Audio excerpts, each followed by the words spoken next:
कुछ दिन पहले मेरे एक क्लाइंट ने म्यूचुअल फंड के एसआईपी के बारे में बात की, जो अपने बच्चे के एजुकेशन के लिए हर महीने 10,000 रुपये इन्वेस्ट करना चाहते थे।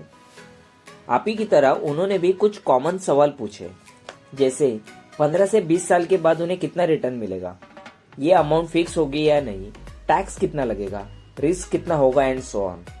जानते हैं म्यूचुअल फंड और क्या है और इनमें से कौन से म्यूचुअल फंड उनके लिए सुटेबल है। फर्स्ट ऑफ ऑल हम लोग बात करते हैं म्यूचुअल फंड के बारे में। सिंपल शब्दों में बताओ तो बहुत सारे लोग अपना पैसा एक प्रोफेशनल इंसान को देते हैं, जिसे हम फंड मैनेजर कहते हैं, जिसे मार्केट की नॉलेज होती है और वो आपके बिहाफ में मार्केट में इन्वेस्ट करता है, और जो भी प्रॉफिट और लॉस होता है वो सेम रेशो में आपको रिटर्न मिलता है। म्यूचुअल फंड हालांकि दो तरीके से अवेलेबल है, एक एक्टिव म्यूचुअल फंड और देन पैसिव म्यूचुअल फंड। अब एक्टिव म्यूचुअल फंड या एक्टिव प्रोसेस हम लोग जिसे कहते हैं, उसमें फंड मैनेजर जो है ये मेन पर्सन रहता है, वो रिसर्च करता है, स्टॉक सिलेक्ट करता है, तो मेन डिसीजन रहती है वो फंड मैनेजर के रहते हैं। और इसके opposite passively mutual fund, passive process में एक ऑलरेडी एक रूल सेट किया होता है, जिसमें फंड मैनेजर को ज्यादा मेहनत नहीं करनी होती है और इसका एग्जिट रेट भी कम होता है, एक्सपेंस रेशियो इसका बहुत कम होता है। तो हालांकि इन फंड्स को हम इंडेक्स फंड भी कहते हैं, जिसमें कंट्री के जो टॉप 50 कंपनियां हैं वही ये इंडेक्स फंड में इन्वेस्ट होते हैं। तो इसमें रिस्क एपेटाइट जो है ये बहुत कम होता है और रिटर्न जो है आपको ऑन एन एवरेज 11 to 12% तक होता है।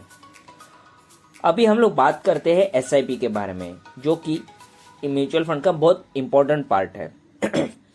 SIP systematic investment plan. Systematic investment plan में आपको हर महीने एक सर्टेन कंट्रीब्यूशन आप हर महीने के तारीख को मंथली बेसिस पे एक आप कंपनी को पे करते हैं। ये 1000 रुपीज से लेके अनलिमिटेड अमाउंट तक होती है, जो आप एवरी मंथ कंपनी को देते हैं। इससे यूनिट आप बाय होते हैं। तो अगर हम लोग बात करें तो बेस्ट म्यूचुअल फंड कौन सा है, तो ये जो है एक डिबेटेबल क्वेश्चन हो सकता है। ये म्यूचुअल फंड आपके रिस्क एपेटाइट पे डिपेंड है, कौन सा म्यूचुअल फंड आपको फ्यूचर आपके गोल्स क्या है उस पर डिपेंड है। बट हाँ, जो लोग कम रिस्क लेना चाहते हैं फॉर अ हायर रिटर्न, जो रिटर्न आपको एफडी से ज्यादा होंगे, on an average 11 to 12% return रहेंगे, तो वो बेस्ट ऑप्शन आपके लिए इंडेक्स फंड हो सकता है। जॉन बेगल, जिन्होंने इंडेक्स फंड का कंसेप्ट दिया, उन्होंने कुछ इंफॉर्मेशन इंडेक्स फंड के बारे में बताया हुआ है। उनका कहना है कि कौन सा म्यूचुअल फंड आगे जाके बेटर परफॉर्म करेगा ये कोई नहीं बता सकता। तो रिस्क लेने से बेहतर है कि इतने परसेंटेज में हम बेहतर इन्वेस्ट करें जितने कंपनी आपकी कंट्री का इकोनॉमी ग्रो कर रहा है। फॉर एग्जांपल आपके कंट्री का इकोनॉमी जो है 10 to 12% से ग्रो हो रहा है, तो बेटर है कि आप उस कंट्री के टॉप 50 कंपनी में इन्वेस्ट करें। तो इंडेक्स फंड का मेन कंसेप्ट यही था कि आपके कंट्री के टॉप 50 कंपनीज में ही आप इन्वेस्ट करें और ऐसे ही म्यूचुअल फंड में इन्वेस्ट करें। तो इंडेक्स फंड एग्जैक्टली यही 50 कंपनी में इन्वेस्ट करता है, जिसमें रिस्क कम है, जो टॉप कंपनियां हैं जो रिटर्न आपको अच्छा दे सकती है। इवन वॉरेन बफेट ने भी एक बार एक कंसेप्ट इंडेक्स फंड के बारे में बताया था। वॉरेन बफेट ने प्रोटेजी पार्टनर्स के साथ 7 करोड़ की शर्त लगाई थी। उन्होंने कहा था कि इंडेक्स फंड कोई भी एक्टिवली मैनेज फंड से बेटर परफॉर्म करेगा, और हुआ भी यही। वॉरेन बफेट ये शर्त जीत गए थे। इंडेक्स फंड ने उस समय पिछले 5 से 6 साल में ज्यादा परफॉर्म किया था प्रोटेजी पार्टनर्स के सारे म्यूचुअल फंड से। तो इंडेक्स फंड इंडिया के टॉप 50 कंपनी में इन्वेस्ट करता है, जिस पर इंडियन इकोनॉमी डिपेंड है, यानी इंडिया की ग्रोथ इन कंपनी पे ही डिपेंड है।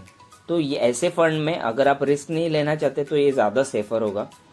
एसआईपी में आप मंथली ऑप्शन ले सकते हैं, जो आपके मार्केट वोलेटिलिटी को बीट करता है और इसका बेनिफिट पूरी तरह से आपको मिलता है। इसका टाइम पीरियड, अगर म्यूचुअल फंड की मैं बात करूँ, बहुत लोगों को सवाल रहता है कि म्यूचुअल फंड का टाइम हॉरिजन कितना रहना चाहिए।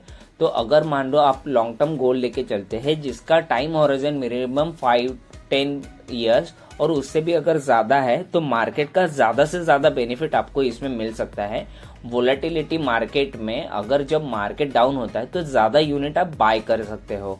तो म्यूचुअल फंड ट्राई कीजिए कि जितने टाइम पीरियड के लिए, लॉन्ग टर्म के लिए आप होल्ड कर सकते हैं, उतना ज़्यादा बेनिफिट आपको इस म्यूचुअल फंड्स में मिल सकता है। तो अगर कोई म्यूचुअल फंड्स की अगर बात करूँ तो कई सारे म्यूचुअल फंड्स मार्केट में अवेलेबल है। अगर स्पेसिफिकली अगर मैं इंडेक्स फंड की बात करूँ तो ICICI prudential Nifty 50 index fund market में अवेलेबल है। SBI Nifty index fund direct plan growth जो अवेलेबल है। तो ये सिर्फ एक एग्जांपल था। आप अपने फाइनेंशियल प्लानर के थ्रू भी आप जो है कंसल्ट कर सकते हैं। म्यूचुअल फंड ये पूरी तरह से गोल बेस्ड है।